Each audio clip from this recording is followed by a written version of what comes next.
For those in construction, can you still have a dog with the hours we work?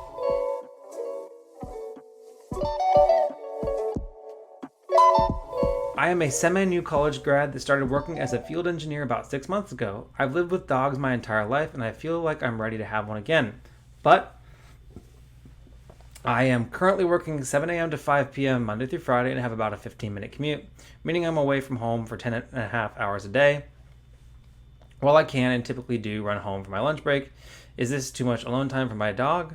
And while now I may only have a very short commute, I'm worried my next assignment might not be the same. I'm also currently single without roommates, so there isn't anyone else home throughout the day. Yeah, you can have a dog.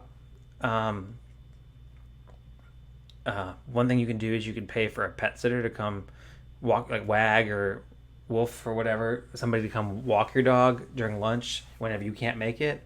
But I would say definitely don't get a puppy, because puppies need to pee all the time, and it's going to be very difficult for you to get through that process of the puppy's bladder forming while working your hours. But if you got an adult dog, then you would be fine. And yeah, you go home for lunch when you can, and maybe on the off chance you can't make it.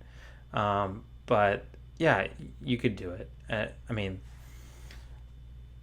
My dogs are adults now, and they do just fine. My wife leaves for work later than me and gets home before me, so my hours I work in construction, but my hours aren't the hours that the dogs are on.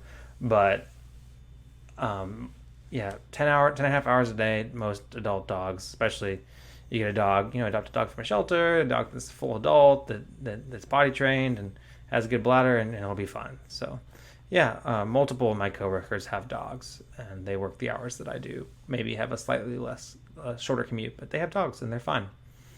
So yeah, you can definitely have a dog with the hours we work. Thanks for watching this segment of the Engineering Success Podcast. Make sure you like, comment, and subscribe. All those things really help me out. They boost me up in the YouTube algorithm, and they'll help other people see this great content.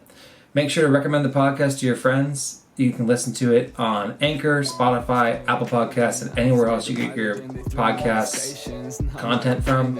And make sure you leave me 5-star reviews, like all my videos, and consider subscribing on Patreon or Anchor. All those things help me out, and I really appreciate it. Catch you in the next